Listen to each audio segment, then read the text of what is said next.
Hello students. आज हम अपनी वीडियो में बात करेंगे स्पेक्ट्रोकेमिकल सीरीज की। जब आप कोऑर्डिनेशन कंपाउंड्स रीड करते हैं तो ये सीरीज आपके लिए बहुत ही इंपॉर्टेंट हो जाती है।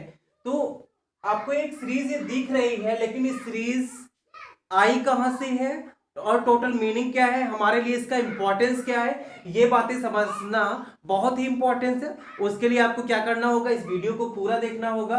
तो देन आप समझ जाएंगे कि सीरीज की मीनिंग क्या है और ये जनरेट कहां से हो रही है। जब हम कोऑर्डिनेशन कंपाउंड्स के बारे में पढ़ते हैं तो यहां पर एक थ्योरी आती है, क्रिस्टल फील्ड थ्योरी। ध्यान में ये रखना है, कौन सी थ्योरी आती है, क्रिस्टल फील्ड थ्योरी आती है।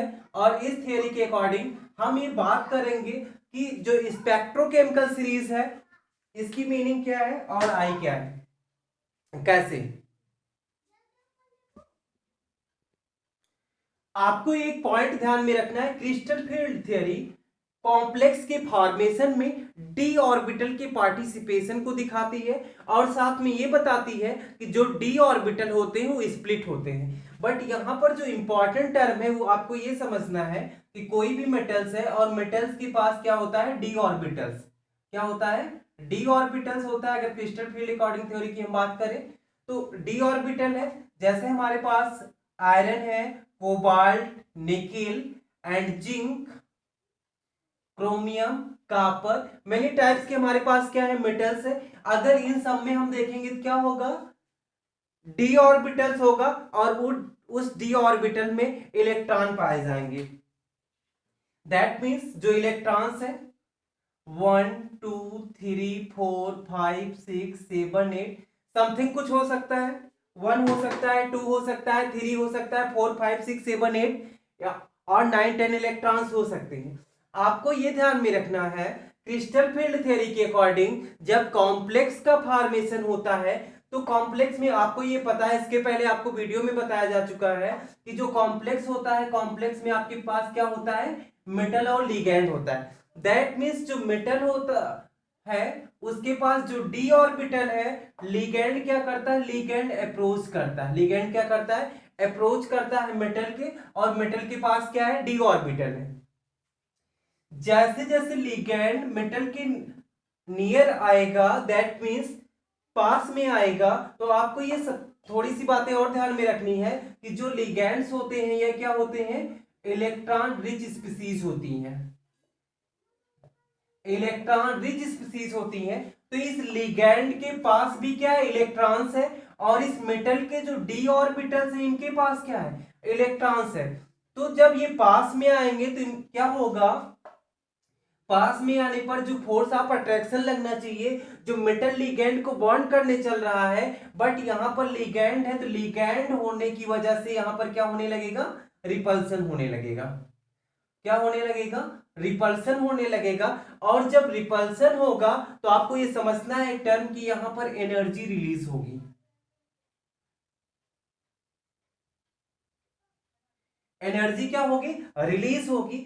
जो एनर्जी रिलीज होगी, अब उसी के अमाउंट पर हम क्या करते हैं, लिगैंड्स को अरेंज करते हैं एक ऑर्डर में। आपको यह ध्यान में रखना है कि एनर्जी की रिलीज कितने अमाउंट्स में रिलीज हो रही है, उसी अमाउंट को हम बेस बनाते हैं। और जो मेरे पास लिगैंड्स होते हैं उन लिगैंड्स को एक सीरीज में अरेंज करते हैं। That means all ligands are arranged in a series based on amount of energy release, amount of energy release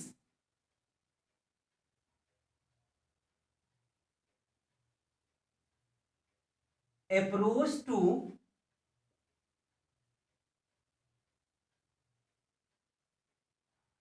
metal atom, approach to metal atom. क्या करेंगे हम, आपको ये पता है कि जब लिगैंड्स मेटल के पास आएगा तो मेटल्स के डी ऑर्बिटल में जो इलेक्ट्रॉन्स प्रेजेंट है और लिगैंड्स के पास इलेक्ट्रॉन है, इनके बीच रिपल्सन होगा, और रिपल्सन होगा तो एनर्जी क्या हो जाएगी, रिलीज हो जाएगी। एनर्जी क्या हो जाएगी, रिलीज हो जाएगी। और जो एनर्जी रिलीज हो रही है उसी के बेस पे हम कह रहे हैं कि all ligands are arranged in a series based on amount of energy release approach to metal atom. जब कोई लिगेंड्स मेटल एटम के अप्रोच में आता है, पास में आता है बॉन्डिंग करने, तो क्या होता है, एनर्जी रिलीज होती है। और जो एनर्जी रिलीज हो रही है उसी को बेस पे हम लेते हुए क्या कर दे रहे हैं, जो एनर्जी रिलीज है लो एनर्जी टू, कैसे हम सीरीज को अरेंज करेंगे, low energy to high energy, low energy to high energy, सभी लिगेंड्स को हम क्या कर देंगे, अरेंज कर देंगे।